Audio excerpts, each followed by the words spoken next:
Trump himself is afraid to say the name Vivek Ramaswamy. Trump cowering in his tiny little boots about a tiny brown man. And you're goddamn right. Tiny brown men are going to take over the world. Take over the world. I didn't call him Ron sanctimonious. Sanctimonious. But the reason in sanctus is just sort of an abbreviation. He was running, left Congress, was running for the governor of Florida. He was being decimated. Ooh, okay. So before he goes into that, black tees, I doubt that Republicans hold that much principles. As you probably saw in the last Republican debate, we can observe all candidates except Vivek supporting the war in Ukraine. Corrupt, corrupt, corrupt. I'm with you.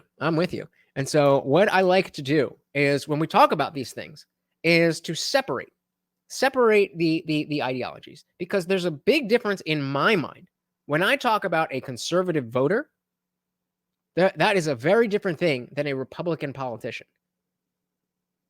There's overlap, obviously, but the same thing goes with a liberal voter versus a Democratic politician. I think those are important distinctions to make. Even when we get into the trans debate discussion, whatever you want to call it, I think there's an important distinction to be made between those who are shoving ideology down everybody's throats and kids who don't know any better and think, oh my God, puberty's hard. It must be the answer. The answer must be that I should chop my fucking dick off. There's a difference between those two groups of people. So I generally agree with you, but I think more of the conservative crowd is starting to have more of a voice in the Republican Party, if that makes sense. I think that's where the term rhino comes from, is that you're Republican, but you don't really care about conservative values. So absolutely, there are some valueless, evil people in both parties. And that's what we talk about, the deep state, the uniparty, all of that stuff. Absolutely. But we have to take it on a different level about the people who are casting votes. And I think the people who are voting for Republican politicians, typically, on a balance of probabilities, are going to have more principles than those who are voting for Joe Biden. Jess said, I don't wish anyone dead that has a different opinion. Well, that's good. I agree with you. I respect people that have different opinions. I agree. Wanted Foe said, how could Trump attack Vivek? Can't use any political experience, can't use pro-war or business experience. Vivek is also younger and has no legal entanglements. You're right, but do you think we're the only ones? You think we're the only ones who noticed that he's the only person left off that list? The only person who doesn't have a nickname? Come on. Well, let's see if maybe she interrupted him. He's going to bring it up. Was running for the governor of Florida. He was being decimated. He had no chance. He was wiped out.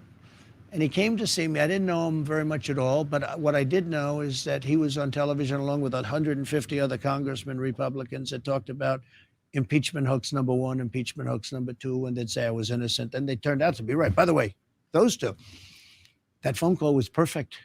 My Georgia phone call was even more perfect. But the phone call was perfect with all the stuff. You once asked me a question, what about the phone call?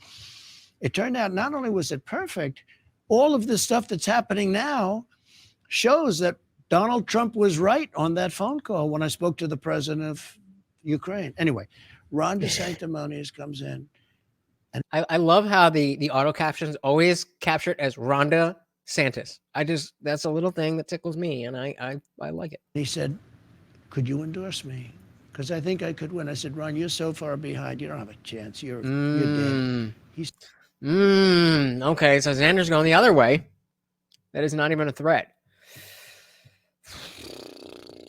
I guess you're right, because the only way that that Vivek really has a chance is if Trump is taken out and can't run or can't be on the ballot anyway. So you might be right.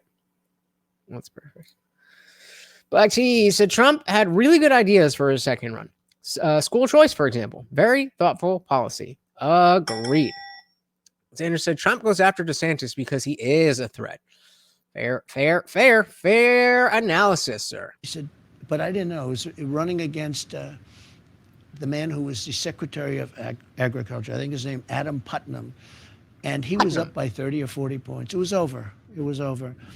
He said, if you endorse me, you're so popular in Florida, if you endorse me, I will win, I believe. I say, you know, I think if we brought back Abraham Lincoln and George Washington, I don't know if it's going to help, but let's give it a shot, okay? Because I didn't know Adam Putnam. In retrospect, perhaps I would have endorsed him instead, because I wouldn't have had to do much endorsing, because he had already, it was won. The thing was over. He was already measuring the carpets. So what happened is I endorsed him, and he became a rocket ship. And he ended up winning a primary very shortly thereafter by a lot, you know, by a landslide. Adam Putnam, it was like a bomb went off. Wait. And then he said, I'm not going to win against Pullum, because he was, if you remember, he turned out to be a crackhead, but he was a very popular person, running, good looking guy, running African American, running for governor on the Democrat side, along Stacey Abrams. He and Stacey Abrams were the two hot politicians in the Democrat Party. Mm-hmm. So polls were looking bad for Ron. I said, you know what, Ron, we'll do 2 or 3 rallies. We'll do big, beautiful Trump rallies for you. I'm going to get you in. And I did, I guess, a couple, maybe 3. Oh, Trump. Big, beautiful rallies. Big rallies. The best beautiful rallies. They're so beautiful. You've never seen anything so beautiful. And you know who was there? Somebody was there, and it was so beautiful. I said, you're going to win. He said, I don't think so. I said, you're going to win. I'm telling you, you're going to win. And he won, okay? And then 4 years later, they said, would you run against the president? He said, I have no comment. He said he had no comment. That means to me he's running. So I started hitting him very hard. Some people said, sir, he's a Republican. You shouldn't hit him. I said, no, we're gonna hit him very hard, because he's very disloyal. So when I say sanctimonious, that's what I mean. He's a very terrible thing I think he did. You know, I'm a loyalist. I'm a loyal person. Here's another thing. A lot of the consultants, you know, these great genius consultants, you pay them all this money, they don't know anything. So what about, Xander and a bunch of guys are seeming to say that they're looking to stay out of each other's way. And on Trump's side, it's that he doesn't see Vivek as a threat. And on Vivek's side, he knows that he's not going to win the MAGA crowd. And you cannot, as long as Trump is in play, MAGA crowd wins. At least the GOP. And so let's do a poll. If Trump is president, would you want Vivek? Let's just say Vivek in his cabinet. Interested to see what you say. Yeah, Biden won the last 3 sentences. Aren't they all crackheads? I mean, you know what? Maybe. Black G said Trump should take Vivek as his VP. Yeah, that's what I'm saying. Hopefully. They said, don't bring it up, sir, that he was disloyal, because the people don't care if he was loyal to you or not. I said, I think they do. I was right. We don't care if he's loyal to you. We care if both of y'all are loyal to us. It's not about you. It's about us. So I've driven him down to almost nothing. I don't even think he's going to be in second place much longer. But second place is like 60 points below me. 60. The poll that just came out, in fact, the commentators were saying, this is crazy. Yeah. This isn't even a race. No, you're way ahead on the Republican primary contest. Like nobody's ever seen before. Let's talk about the actual general election, though, for a second. Okay. This is the second. I'm way ahead of Biden also, by the way. This is the second most requested question that my audience had for you. Second most requested question. All right, second most. I wonder what the first one was. Maybe she's saving it for last. The second most requested question. Everyone knows you think 2020 was rigged. How are you going to unrig it in 2024? I get that question a lot too. Look, they use COVID to cheat. They cheat anyway, because how can you win elections? Open borders, high taxes, high interest rates, no voter ID. I mean, everything they do is like April Fool's Day. It's the opposite. Okay. They have horrible I meant to give a laugh. It's an important sticking point to say, if you change the rules and then follow those changed rules, as shady and disgusting as that is, it's not cheating. It's not. You have to work within that parameter. That yes, they fucked with shit, but it's not cheating. At least in the eyes of most people, it's not cheating.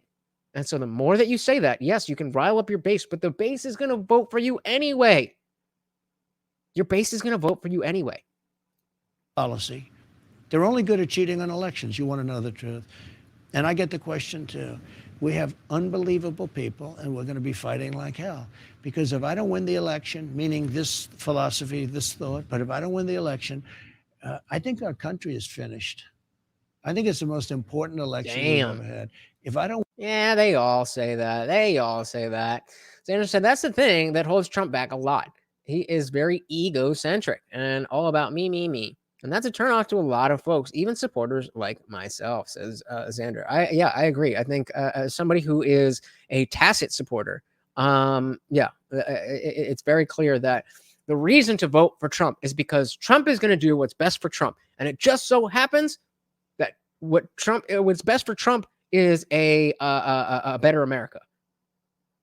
And again, that goes back to he's not a nice guy. You're not going to invite him over for dinner. He's not going to watch Morty over the weekend, but he can run the goddamn country. So we do have the running poll. If Trump is president, would you want Vivek in his cabinet? We have 70% of you saying, 64% of you saying yes, 36% of you saying no, including unwanted foe. Please let me know. Said no because Vivek said he wouldn't.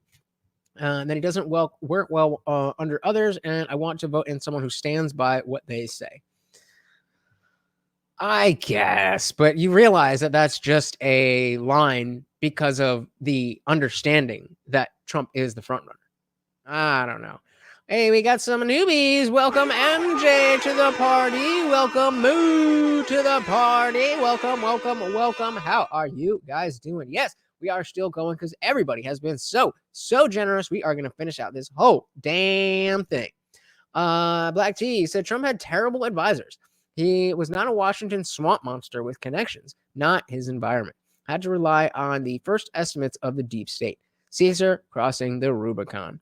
Again, I agree that is what happened, but I need to see evidence or at least rhetoric that that's not going to happen again. And not just, it's not going to happen again, but how are you going to prevent it from happening again? That's what I need to hear. So he says, I'm not sure if it was rigged the way he says. Definitely should be investigated, but the media is guilty of election disinformation. If the guy that made the meme can get 10 years, then they should too. Well said. Welcome our newbies. Late is better than never. Welcome. Senator said, Trump is so selfish. He wants what's best for his country. Yeah, pretty much. That's what it is, right? That's what it is. And until I see that not only is that in his best interest, but that he has the tools to go beyond, this is what I want, then I need to hear it. I need to hear it. Black T said, people need to stop treating the president like their daddy. I want a shark, someone scary as my leader, not a puppet that can be easily manipulated. Exactly. We are not voting for your best friend. We're not voting for your babysitter. We're not voting for your teacher. We are voting for the leader of the free world. Xander agrees. Stephanie says, Vivek is young. He says that, but if it comes down to part of Trump's cabinet or nothing, he'll change his mind. I agree. I think so too. And exactly, MJ. Cabinet versus VP is very different. He said he's not going to be number 2, but it doesn't mean he can't be the leader of something else in the cabinet. He's never been the president before, so clearly he's been under the president for his entire life. So I think that's just a talking point about the idea that he doesn't want to be VP, that he's running to win. Morning for VP. I love it. Yo, I'll be the first lady. I don't give a shit. I'll be the first lady. Let's go. Morning for or the second lady. Thanks so much for watching, guys. If you enjoyed that clip, check out the full live stream link in the bio and catch me live every Monday, Wednesday, Friday, 8 p.m. Eastern. See you there.